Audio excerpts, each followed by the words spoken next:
a long time ago in a country far, far away, there was an older couple that was traveling through Egypt on their way to their promised land. And so um, this couple's name was Sarah and Abraham. Now that's their advanced name. They were going by something else before then, but this is what I'm going to call them. So Sarah and Abraham um, were 65 and 75 at this time. Now Sarah was an incredibly good-looking woman, and Abraham knew that, obviously, and he tells her, "Hey, look, if we meet anybody, tell them you're my sister and not my wife, so that it will go well for me." He was afraid he might be thrown in prison or killed, or sold as a slave himself, and Sarah forcibly taken. So she agrees to it. And as they're in Egypt, lo and behold, the Pharaoh lays eyes on Sarah and says, "Wow, what a looker. I have got to take her for myself." So he does. Now, God being the good God he is, he made sure that nothing happened. So he sent a plague to harass the whole nation, to give as a distraction. And Pharaoh's frustrated, and he's trying to figure out why is this happening. So he consults with his counselors, and come to find out that that is somebody's wife, not their sister. So he calls in Abraham and says, "Buddy, why did you feel you needed to lie to me?"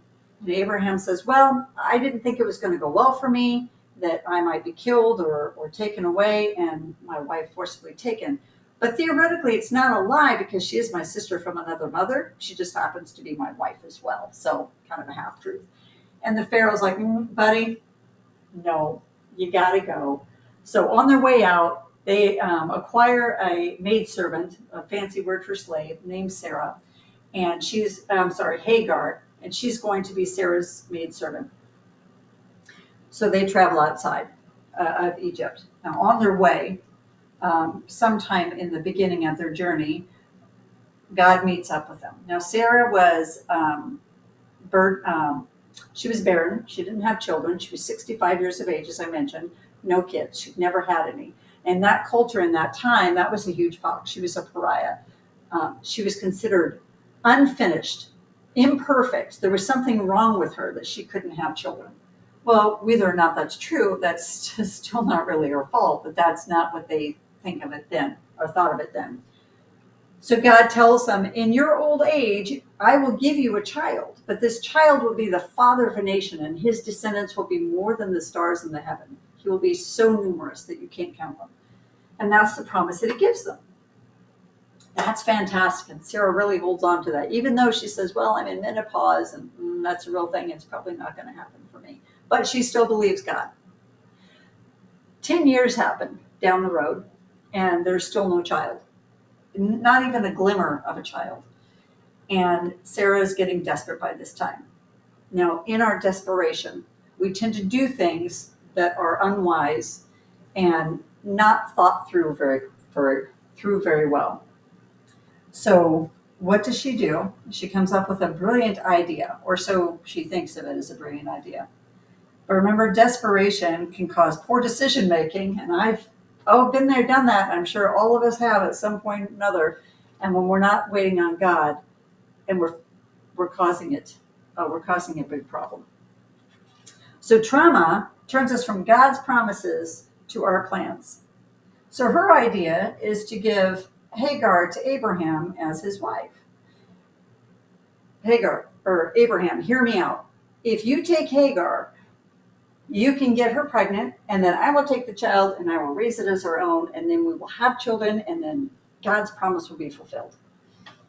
And I'm sure Abraham wasn't too thrilled with that idea, but whatever. Happy wife is happy life. So he decides, yeah, okay. So Hagar gets married, immediately gets pregnant. Now, out of her desperation and out of Hagar's impetuousness, all of this is clashing. And what happens is we have ripple effects. When desperation and hurt and anxiety and frustration, ripple effects come upon everything. It touches everyone. So every reaction, every thought, every deed that we do out of our hurt and anxiety and frustration leaks out on other people. It touches everybody. So Hagar, in her immaturity, now is lashing out at Sarah. And so she's poking fun at her because she's 20 something. She's like, well, I got pregnant. You didn't. You've been with him for over 50 years. So it's not him. It must be you. And so she starts teasing and bullying. And what does Sarah do out of her frustration? Remember the ripple effects, right? So the ripple effect now comes back to Hagar, and the fact that Sarah is so angry at her frustration and her plans that went awry, and what she thought was a good idea turned out to be a horrible idea. And now she is abusing Hagar. And the Bible even says it because that must not have been a relationship that they'd had prior to that. So it must have been an amenable situation. And then out of this frustration, abuse grew. And so Hagar does the only thing she can think of, and she runs. She runs away and starts to head to Egypt. And there, the angel of the Lord found Hagar near a spring in the desert. It was a spring that is beside the road to Shur. And he said, Hagar, slave of Sarah, where have you come from and where are you going? Now the angel knew, God knew where she was going. I'm running away from my mistress, she answered. Then the angel of the Lord told her, go back to your mistress and submit to her. The angel added, I will increase your descendants so much that they will be too numerous to count. Because God's promise also applied to Hagar's child, not just Sarah's child. So the angel of the Lord also said to her, you're not pregnant and you will give birth to a son. You shall name him Ishmael. And she says, she gave this name to the Lord who spoke to her. You are the God who sees me. For she said, I have now seen the one who sees me. And that in the Greek, the one who sees me, that's the name El Roi. And she's the first person recognized in the Bible as giving God his own name. Now, God had a name. It's just the first person who named God. So we see in Psalms 145:18, so the Lord is near to all who call on him. And then 19 says he hears their cry and saves them. Now, pain will isolate us, blinding us to God's presence. So now just know that Sarah is still hurting, even though Hagar left. Hagar is still hurting because she's dealing with an abusive situation when she goes back. Unless she really submits herself, she's going to be going back into that abusive situation. So here we've got a couple of things going on. We've got an abusive situation. We have immaturity, which aren't we all? We have unhealed wounds. And the unhealed wounds are really the big thing. Because without the Holy Spirit, we can't be changed. There is no transformation unless we seek God to heal us, unless we go to the living water to be cleansed. There is no healing. And she never thought to ask for healing from God. And how many of us do? We just think we'll just deal with it. We'll just kind of stuff it under. But her hurts and her trauma have also leaked out onto her son. So all of that stuff, because I've seen and I've been there, all of those people who hurt, it somehow leaks out. It's kind of like this. All this stuff, it just leaks right out. And then it gets all over everybody else, and it can't keep anything clean. Again, it's a ripple effect, but it's also a staining effect. And so when you are hurting and you are coming back to the same situation, you're still going to have all of that stuff, and you're going to be talking smack. Well, at least Hagar did. I'm sure that she was talking down about her mistress to her mistress while she was in the presence, probably behind her back, muttering under her breath like a teenager will. But Ishmael was raised in that hostile environment. And so I'm sure he wasn't raised to respect Sarah, probably to show submission, but not respect. And so in this situation, this is where we find ourselves in this story. And I want to ask you in this moment, where is your pain shaping your decisions right now? How often have you allowed your past situations to be unhealed and you have to go back into those? Where is it shaping your decisions? Where is it shaping your thought process and in your reactions? And do you take control? instead of trusting God in the situation? Do you just go like, man, this is how I'm going to deal with it. Forget about going to God. Well, I want to let you know that God meets us in pain and he calls us forward. So, 14 years later, so Hagar goes back, 14 years have passed, and Sarah now has a child. So 25 years into this promise, Sarah finally has the promised son that she has named Isaac, she and Abraham. And 2 years later, there is a weaning. About 2 years, a toddler is weaned. And so Abraham throws a huge celebration.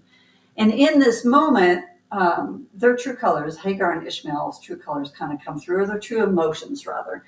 And Ishmael, who's a teenager now, decides to mock the toddler. Now, that's an unhealed person who got that from his mother. So her wounds stained him. It's the only way that happens, because he certainly wasn't hurt. But he knows that if she's a slave, he also might become a slave as well, because that's just how that culture works. But that must have been a really big to-do. It must have been an over-the-top reaction, because as a celebration, there was a lot of people there. Abraham's whole extended family, Lot and his whole extended family, all of the neighbors, because this is a huge deal for a man who's almost 100 to have a child. And so, and for it to survive to weaning. So Ishmael's mocking a toddler. Sarah goes, nope, I want him out. And in 21:10, we see that she goes to Abraham and she goes, that slave woman and her son have no part in this, in your inheritance. So he needs to go. And so Abraham agrees. The next day, he's saddened about this, but the next day he follows his wife's directions, gives his first wife, gives Hagar some meat, a goat skin, which is about 5 to 7 gallons of water, and sends them out into the desert. Now, this could be a death sentence, but God in his goodness meets her again. So Hagar is now crying, because 5 to 7 gallons of water between two people in the desert, it's only going to last 2 to 3 days. That's it. And then it's just death. So when they run out of water, she puts her son under a bush, and she goes a walking distance away, far enough that she can see him, but not far enough that she can hear him cry, which is breaking her heart. And she says, I can't watch the boy die. And as she sat there, she began to sob. And God heard the boy crying, and the angel of God called to Hagar from heaven and said to her, what is the matter, Hagar? Do not be afraid. God has heard the boy crying. As he lies there, lift the boy up and take him by the hand, for I will make him into a great nation. Then God opened her eyes, and she saw a well of water. So she went and filled the skin with water and gave the boy a drink. And God was with the boy as he grew up. He lived in the desert and became an archer. And while he was living in the desert of Paran, his mother got a wife for him from Egypt. Now, we see in that beautiful ending, it wasn't perfect, but God gave her a way out, and he gave her a way up. He fulfilled her immediate needs of water, and he filled her long-term needs of providing for her son and giving him a promise and a hope. So in Romans 5:8, we see that, but God demonstrates his own love for us in this, that while we were still sinners, Christ died for us. And Hagar, unfortunately, didn't get to know Jesus. She knows him now, but she didn't get to know him then. But the same God who sees your wounds is the only one who can heal them. So I just want to remind you of that. So when you're suffering and when you are wounded beyond belief, and you are feeling abused, and you're feeling rejected, and you've got all these traumas from your past. Some of them you may have contributed to, some of them you may not have. But all these wounds, right? The only one. So in John 10:10, we read that the enemy comes to rob, kill, and destroy. But Jesus says he comes so that you may have life and have it to the full. And I want to remind you that in Matthew 11:28, Jesus calls out and he says, come to me, all you who are weary and burdened. and I will give you rest. And let him take, so I want you to ask, take these burdens you've been carrying for way too long and allow the blood of Christ, the resurrected Christ. So if you know that Jesus is the Son of God, right? And you know that he came for us and that he shed his blood for us. All of these wounds represent everything that he went through for us, right? He has experienced everything we have ever experienced and more, because he carried all of them on that day of the cross. So when you are desperate and you are crying out and you want to be healed, the only way to be healed is for you to seek the living water. And all of those traumas that you've been dealing with, that other people have bled out on you, they're washed in the water and you'll come out clean.